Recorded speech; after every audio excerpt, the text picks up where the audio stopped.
मालवणमध्ये निवडणुकीआधी भाजप कार्यकर्त्याकडून पैसे वाटप, आमदार निलेश राणेंकडून पैशांची बॅग दाखवत रवींद्र चव्हाणांवर आरोप, तर घरात जाऊन स्टिंग ऑपरेशन करणं किती योग्य, चंद्रशेखर बावनकुळेंचा सवाल।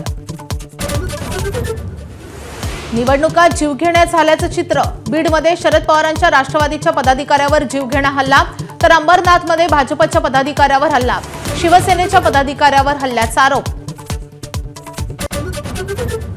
मुंबईतील गृह प्रकल्पात स्वस्त घराचा आमिष देऊन कोट्यवधींची रोख गुंतवणूक केल्याचा आरोप, निशित पटेल यांची पोलिसात तक्रार, मुंबईचे महापालिका उपायुक्त महेश पाटलांवर आरोप।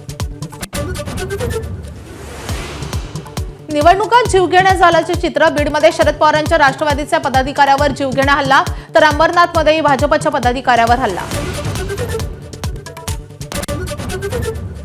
29 महापालिकांच्या प्रारूप मतदार याद्यांचा कार्यक्रम निवडणूक आयोगाने पुन्हा बदलला।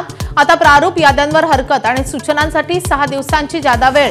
ठाकरे बंधू आणि काँग्रेसने मागितले होते 21 दिवस, 10 डिसेंबरला अंतिम मतदार यादी।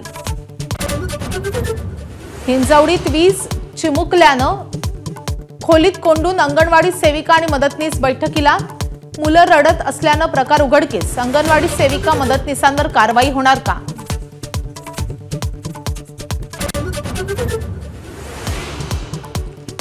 बोगस महिला IAS कल्पना भागवतचे कारनामे उघड, पाकिस्तान आणि अफगाणिस्तानमधील नागरिकांशी संपर्कात असल्याचं तपासातून उघड, कोट्यवधींचा व्यवहार केल्याचे समोर।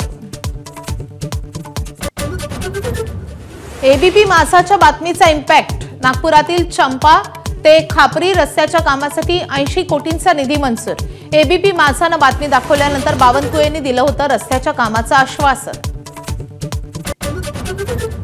संभाजीनगरच्या वसतिगृहात ABP माझाचा रियालिटी चेक, काल पाल आढळल्याच्या घटनेनंतर घेतला आढावा, वर्षभरापूर्वी पालकमंत्री शिरसाट यांनी पाहणी करून परिस्थिती जैसे थे।